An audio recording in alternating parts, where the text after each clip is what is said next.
A heavy night looms over the skies of the Middle East. Russian transport planes land on closed runways, unloading their cargo under tight security. No official statements, no pictures, but anyone watching the region knows something major has changed. A new escalation from Putin, who has chosen to respond in his own way to the flow of American weapons into Ukraine. It is as if the Kremlin is telling Trump, if you send weapons to Russia's borders, I will station my fighters in the heart of Tehran. The arrival of these jets has transformed Iran's airstrips, nearly empty just weeks ago, into potential launch points for any confrontation, and the skies over Tehran have turned into an aerial ambush, waiting for anyone who dares to intrude.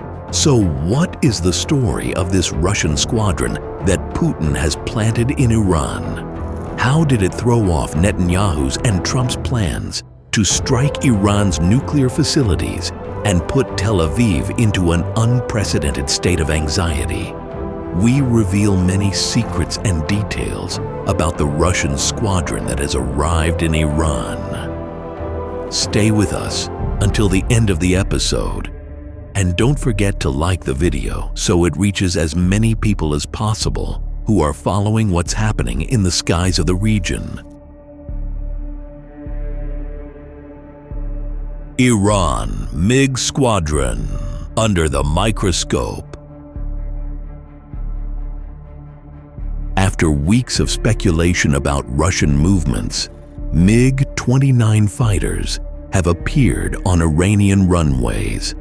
And although they are considered medium-sized fighters, their presence adds a real layer of air defense and enhances Iran's ability to intercept any threat before it reaches its targets. The MiG-29 measures 17.3 meters in length with an 11.4 meter wingspan and a height of 4.7 meters and a maximum takeoff weight of 18 tons. It was designed to be fast and agile in dogfights. Its two RD-33 engines produce a combined thrust of over 16 tons, giving it an excellent thrust-to-weight ratio and a climb rate exceeding 330 meters per second, allowing it to take off and engage within minutes of detecting a threat.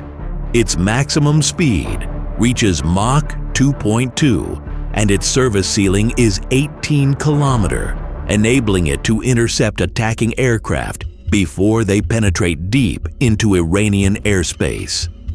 The upgraded versions like the SMT offer a combat radius exceeding 1,500 km with internal fuel tanks, and with aerial refueling, they can cover Iran's skies around the clock.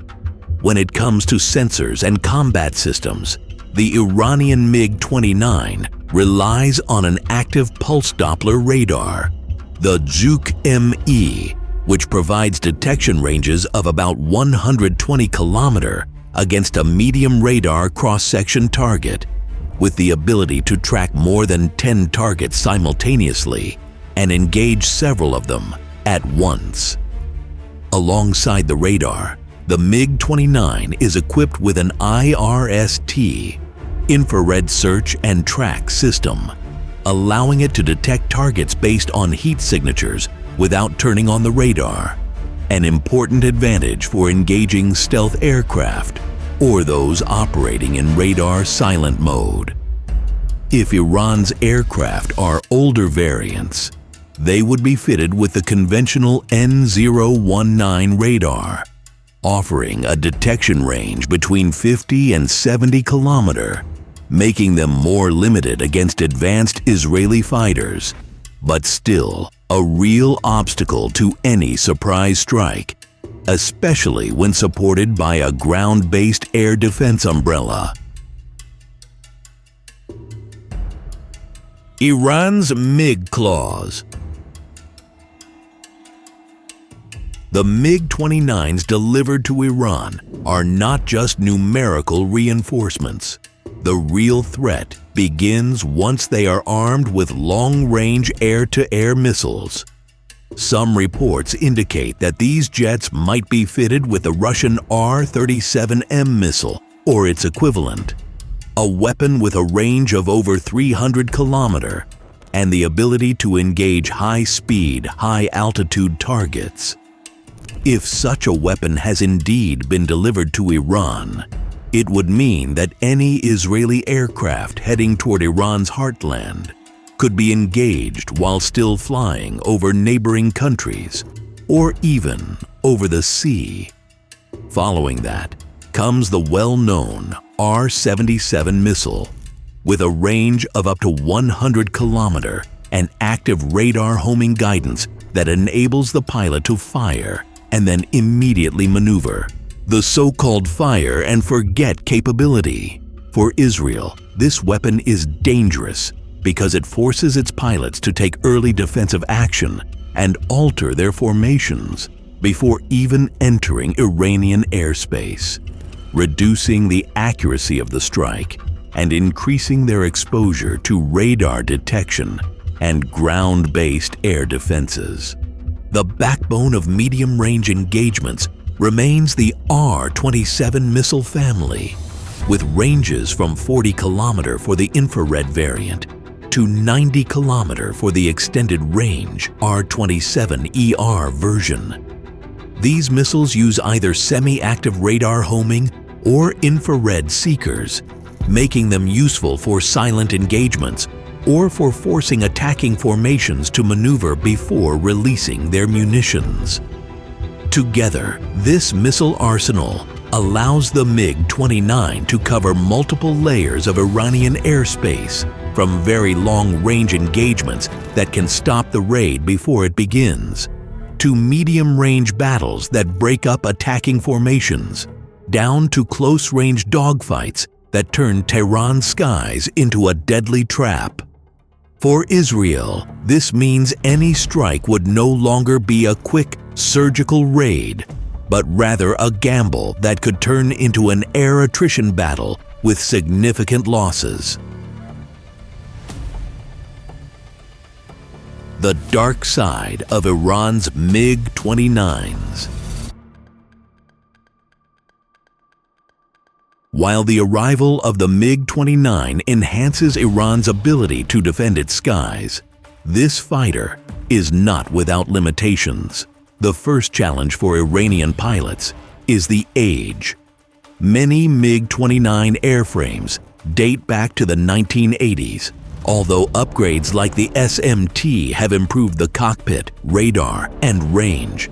Its radar cross-section remains relatively large compared to stealth fighters like Israel's F-35 Adir, making it possible to detect them earlier and from greater distances. The Juke-ME radar, despite its 120-kilometer detection range against medium-sized targets, remains limited when operating on its own. If Iranian MiGs are forced to operate away from ground-based radar networks and early warning systems, their ability to spot advanced Israeli aircraft, such as the F-35, becomes much lower, giving the attacker the see first, shoot first advantage, and forcing the Iranian pilot to fight defensively rather than offensively. The MiG-29 also carries less fuel than heavier fighters like the Israeli F-15, reducing its loiter time and forcing frequent returns for refueling or rotations, which can be a challenge in prolonged battles. The older variant's electronic warfare suites are less sophisticated and potentially vulnerable to jamming from Israeli aircraft like the Gulfstream Shavit or the F-16I, which could degrade radar performance and missile guidance effectiveness. In close-range combat, despite its agility, the MiG-29 still suffers from less advanced avionics compared to its Western counterparts, making the outcome highly dependent on pilot skill and situational awareness. Given Israel's extensive operational experience in air combat, any direct engagement could be costly unless Iran integrates its fighters with a comprehensive command and control and early warning network. All of these factors make the MiG-29 a valuable deterrent, but not a decisive shield on its own. Its presence complicates any Israeli strike and raises its cost, especially if armed with long-range air-to-air missiles. But it does not guarantee that a strike can be completely prevented. Instead, it turns the scenario into an open battle that could escalate into a wider confrontation if it occurs. And you, dear viewer, do you think Netanyahu would dare send his fighters to test this Iranian squadron, backed by a defensive umbrella of Russian S-400s and Chinese HQ-9s? Share your thoughts in the comments, hit the like button, and subscribe to the channel to be the first to follow every detail if this confrontation ever becomes reality.